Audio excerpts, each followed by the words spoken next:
तो आइए दोस्तों, आज बात करते हैं हम फैटी एसिड्स के बारे में और देखते हैं इनकी ऑकरेंस क्या होती है, इनका नॉमेनक्लेचर कैसे होता है और सैचुरेटेड और अनसैचुरेटेड फैटी एसिड्स क्या होते हैं। सबसे पहले हम फैटी एसिड्स की जो डेफिनेशन है वो देखते हैं कि फैटी एसिड्स को हम कैसे डिफ़ाइन करेंगे।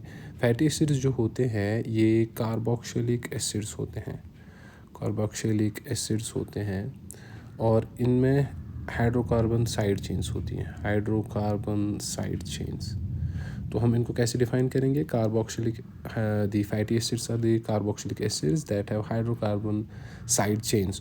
और दूसरा पॉइंट जो इंपॉर्टेंट आपको याद रखना है, ये सिंपलेस्ट फॉर्म होती है लिपिड्स की, सिंपलेस्ट फॉर्म ऑफ लिपिड्स। जैसे कार्बोहाइड्रेट्स में आप देखते हैं सबसे सिंपलेस्ट फॉर्म मोनोसैकेराइड्स है, प्रोटीन्स में अमीनो एसिड्स हैं, न्यूक्लिक एसिड्स में बेसिस हैं। इसी तरह फैटी एसिड्स जो है ये सबसे सिंपलेस्ट फॉर्म है लिपिड्स का। अब देखते हैं इनकी ऑकरेंस, ये कहाँ कहाँ पे पाए जाते हैं। मोस्टली जो फैटी एसिड्स होते हैं ये ईस्टरिफाइड फॉर्म होती है, ईस्टरिफाइड फॉर्म होती है लिपिड्स की। और ये कहाँ पे प्रेजेंट होते हैं? ये नॉर्मली फ्री फॉर्म में प्रेजेंट होते हैं, जिनको हम कहते हैं अनईस्टरिफाइड फॉर्म। अनईस्टरिफाइड फॉर्म में प्रेजेंट होते हैं इन ब्लड या दूसरे ऑर्गन्स में, और ये एज एन ईस्टरिफाइड फॉर्म भी प्रेजेंट हो सकते हैं डिफरेंट लिपिड्स में। ये दो ऑर्गन्स के हो सकते हैं, या तो एनिमल ऑरिजिन के हो सकते हैं, एनिमल ऑरिजिन के हो सकते हैं, या तो प्लांट ऑरिजिन के हो सकते हैं फैटी एसिड्स। जो एनिमल ऑरिजिन के होते हैं ये सिंपल फैटी एसिड्स होते हैं, सबसे सिंपल यही होते हैं एनिमल ऑरिजिन के। लेकिन जो प्लांट ऑरिजिन के होते हैं ये बड़े कॉम्प्लेक्स होते हैं। और कॉम्प्लेक्स क्यों होते हैं? क्योंकि इनमें कार्बोक्सी ग्रुप्स के बगैर और दूसरे ग्रुप्स भी पाए जाते हैं, जैसे इपॉक्सी ग्रुप्स होते हैं, या कीटो ग्रुप्स होते हैं, या हाइड्रोक्सी ग्रुप्स होते हैं। ये इन सब में पाए जाते हैं जब ये प्लांट ऑरिजिन के होंगे। अब हम देखते हैं ये जो फैटी एसिड्स हैं इनमें क्या होता है, इनका इवन और ऑड नंबर देखते हैं। ये इनमें कार्बन नंबर जो होता है वो क्या होता है? कार्बन नंबर जो होता है फैटी एसिड्स का वो या तो इवन होगा या तो ऑड होगा। उस बेसिस पे हम उनको डिफ़ाइन कर सकते हैं। इवन नंबर ऑफ़ कार्बन्स मतलब जैसे 14 कार्बन होंगे, 16 कार्बन होंगे, 18 कार्बन होंगे, मैक्सिमम मानो 20 कार्बन तक हो सकते हैं, इससे ज़्यादा भी हो सकते हैं। और ये नंबर ऑफ़ कार्बन्स जो है ये इवन क्यों होता है? ये इवन इसलिए होता है क्योंकि जब फैटी एसिड्स कॉम्बाइन या स्टिरिफाई होते हैं तो हर एक स्टेज पे 2-2 कार्बन ऐड हो जाते हैं। तो इस वजह से जब 2-2 कार्बन्स ऐड होते हैं तो इसलिए इवन नंबर ऑफ़ कार्बन्स हमेशा आता है। इसको हम कहते हैं सीक्वेंशियल एडिशन। सीक्वेंशियल एडिशन होता है कार्बन्स का, सीक्वेंशियल एडिशन ऑफ कार्बन्स होता है। तो इसमें कौन सी एग्जांपल हम देंगे? इसमें हम देंगे एग्जांपल पाल्मिटिक एसिड, जो बहुत ही इंपॉर्टेंट है। पाल्मिटिक एसिड ये होता है 16 कार्बन का। या दूसरा बहुत ही कॉमन जो है उसको हम स्टेरिक एसिड कहते हैं, ये होता है 18 कार्बन्स का। और अगर ऑड चेन में देखा जाए तो ऑड चेन में क्या होता है? ऑड चेन में देखते हैं, ऑड चेन में हमारे पास आएगा प्रोपायोनिक एसिड। प्रोपायोनिक एसिड होता है। प्रोपायोनिक एसिड में कितने होते हैं? 3 कार्बन होते हैं। या दूसरा जो इम्पोर्टेंट एग्जांपल है इसकी वैलेरिक एसिड है। वैलेरिक एसिड में जनरली होते हैं 5 कार्बन। तो ये odd number of carbon atoms हैं इसमें। इसी बेस पे अब हम देखते हैं और एक सेक्शन जिसमें हम सैचुरेटेड और अनसैचुरेटेड फैटी एसिड्स के बारे में बात करेंगे। एक होता है सैचुरेटेड फैटी एसिड और दूसरा टाइप होता है अनसैचुरेटेड फैटी एसिड। तो सैचुरेटेड और अनसैचुरेटेड फैटी एसिड्स में क्या होता है? जनरली हम देखते हैं फैटी एसिड्स में या तो डबल बॉन्ड होगा या तो डबल बॉन्ड नहीं होगा। ये 2 केसेस हो सकते हैं। तो अगर फैटी एसिड्स में डबल बॉन्ड नहीं है, नो डबल बॉन्ड, अगर इनमें डबल बॉन्ड नहीं पाया जाता तो इनको हम कहेंगे ये भाई सैचुरेटेड फैटी एसिड है। और अनसैचुरेटेड फैटी एसिड्स में क्या होता है? इनमें डबल बॉन्ड्स पाए जाते हैं। और बेस्ड ऑन कि कितने नंबर ऑफ डबल बॉन्ड्स इनमें पाए जाएंगे उस बेसिस पे हम इनको 2 सेक्शंस में डिवाइड कर सकते हैं। जैसे या तो ये मोनो अनसैचुरेटेड होगा या तो पॉली अनसैचुरेटेड होगा। अगर ये मोनो अनसैचुरेटेड फैटी एसिड है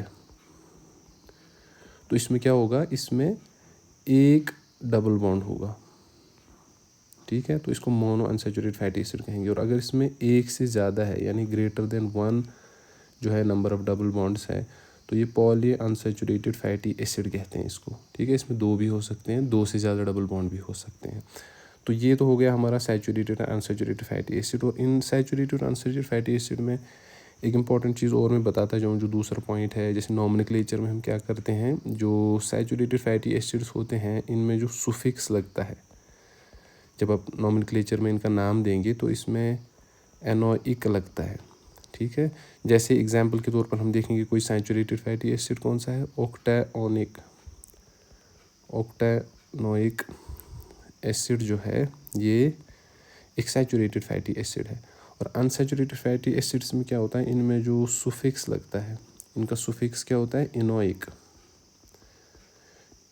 इनका सुफिक्स होता है इनोइक। जैसे एग्जांपल के तौर पे हम देखते हैं ऑक्टाडीकानोइक, ठीक है। तो ये ऑक्टाडीकानोइक जो है ये क्या है, ये एक अनसैचुरेटेड फैटी एसिड है।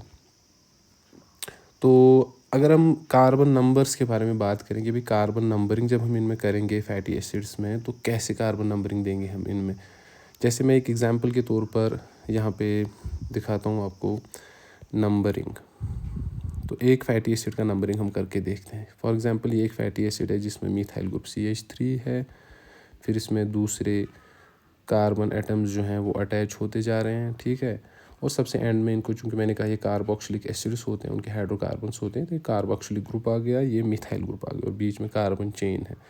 तो जब भी आप इनकी नंबरिंग करेंगे तो नंबरिंग आप हमेशा कार्बोक्सिलिक ग्रुप जो है वहाँ से स्टार्ट करेंगे। तो ये पहला कार्बन, ये कार्बन कार्बोक्सिलिक ग्रुप का है, दूसरा ये है, तीसरा ये, चौथा, पांचवा और छठा बन गया ये मिथाइल ग्रुप वाला कार्बन, ठीक है। तो इसको हम कभी कभी इस कार्बन को, ये जो यहाँ पे होता है, इसको भी हम अल्फ़ा भी कहते हैं, इसको बीटा कहेंगे, और इसी तरह हम इनकी अल्फ़ा बीटा में नंबरिंग भी कर सकते हैं। लेकिन अगर आप मिथाइल ग्रुप से नंबरिंग देंगे तो तब हम हमेशा ओमेगा से करते हैं नंबरिंग।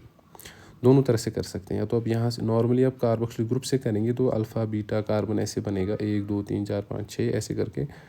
और अगर आप ओमेगा से करेंगे तो जो मिथाइल ग्रुप होता है, तो मिथाइल ग्रुप से ही आप नंबरिंग करेंगे और ओमेगा से देंगे, तो ओमेगा 1 बनेगा ये वाला कार्बन, फिर ये दूसरा कार्बन जो है ओमेगा 2 बनेगा, ये ओमेगा 3 बनेगा, ओमेगा 4 बनेगा, ओमेगा 5 बनेगा। इस तरह से आप इनकी नंबरिंग कर सकते हैं। तो कुछ एग्जांपल्स भी देखते हैं, जैसे सैचुरेटेड अनसैचुरेटेड फैटी एसिड्स की मैंने एक एग्जांपल दी, मैं कुछ और एग्जांपल्स देना चाहता हूँ, क्योंकि नॉमेनक्लेचर और नंबरिंग में जनरली क्या होता है, हम आजकल डिफरेंट नोटेशन से इनको रिप्रेजेंट करते हैं। जैसे सैचुरेटेड फैटी एसिड है, सैचुरेटेड फैटी एसिड्स में कुछ एग्जांपल्स देखते हैं। एक सिंपल सी एग्जांपल देते हैं, एसिटिक एसिड, जो बहुत ही कॉमन है एसिटिक एसिड, और इसको हम एब्रीविएशन फॉर्म में अगर लिखेंगे तो 2:0 लिखते हैं। तो इसमें लिखते हैं basically number of carbon atoms कितने हैं, और इसमें जो बॉन्ड प्रेजेंस है वो कहाँ पर है, और नंबरिंग कहाँ से शुरू होती है, उस नोटेशन में हम इसको रिप्रेजेंट करते हैं। तो ये होता है CH3COOH। इसी तरह दूसरा अगर देंगे, अगर हम कार्बन एटम्स को ऐड करते जाएंगे तो प्रोपायोनिक एसिड आपकी दूसरी एग्जांपल बनेगी। इसमें 3 होते हैं कार्बन, तो ये बनेगा CH3CH2COOH। सिंपल इसी तरह अगर आप बढ़ाते जाएंगे तो ब्यूटायरिक एसिड बनेगा। तो ये सारे जो है ये अभी सैचुरेटेड फैटी एसिड्स की बात हो रही है, ठीक है। इसी तरह आप इसको यहाँ पे बढ़ाते जाएंगे। अगर अनसैचुरेटेड फैटी एसिड्स की बात करेंगे तो अनसैचुरेटेड फैटी एसिड्स जो हैं, unsaturated fatty acids, unsaturated fatty acids में एक एग्जांपल आपकी है लिनोलिक एसिड। ये बहुत ही इंपॉर्टेंट है एग्जामिनेशन पॉइंट ऑफ व्यू से, क्योंकि ये एसेंशियल फैटी एसिड्स हैं। लिनोलिक एसिड और लिनोलेनिक एसिड, ये दोनों जो हैं ये एसेंशियल फैटी एसिड्स हैं। ये हमारी बॉडी बना नहीं पाती है, हमें इनको ऑब्टेन करना पड़ता है। एसेंशियल फैटी एसिड्स हैं, और उनकी जो फॉर्मूला या एब्रीवेटिव फॉर्म है वो 18 कार्बन होते हैं लिनोलिक एसिड में। नंबर ऑफ़ बॉन्ड्स जो होते हैं वो 2 होते हैं, और फिर इनकी पोजीशन देखते हैं कि भाई नंबर ऑफ़ बॉन्ड्स कहाँ कहाँ पर होते हैं, 9 और 12 पोजीशन पे होते हैं number of bonds, double bonds, ठीक है।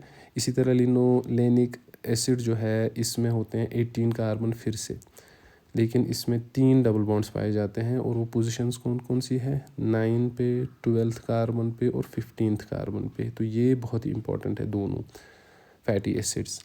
तो इस तरह से हमने देखा ये नॉमेनक्लेचर जो है फैटी एसिड्स का। इसमें और एक चीज़ हम बताते जाएं, फैटी एसिड्स को हम based on the number of carbon atoms कितने हैं इसमें, उस बेसिस पे हम इनको 3 डिफरेंट सब टाइप्स में भी कैटेगराइज कर सकते हैं। तो एक सब टाइप जो होता है, यहाँ पे लिखता हूँ सब टाइप्स ऑफ फैटी एसिड्स। तो सब टाइप्स ऑफ फैटी एसिड्स ये लेकिन है based on number of carbon atoms, कितने कार्बन एटम्स पाए जाते हैं उस बेस पे हम इनको डिवाइड कर सकते हैं 3 ग्रुप्स में। तो पहला ग्रुप होता है शॉर्ट चेन। तो शॉर्ट चेन में क्या होता है, इनमें होते हैं less than 6 carbons.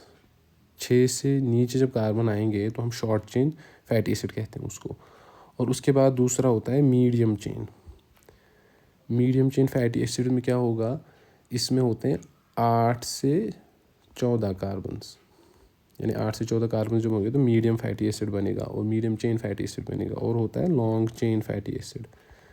Long chain fatty acid में क्या होता है, इसमें 16 से बढ़ के 24 कार्बन्स तक हो सकते हैं।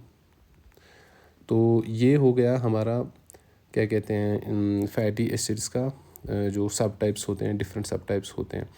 तो ये तो फैटी एसिड्स हो गया। हमारे अगले लेक्चर में हम बात करेंगे एसेंशियल फैटी एसिड्स के बारे में। जैसे मैंने अभी यहाँ पे बोला लिनोलिक एसिड है, लिनोलेनिक एसिड है या एराकिडोनिक एसिड है। अगर आपको हमारी ये वीडियोस पसंद आती हैं तो हमारी चैनल को सब्सक्राइब करें और वीडियोस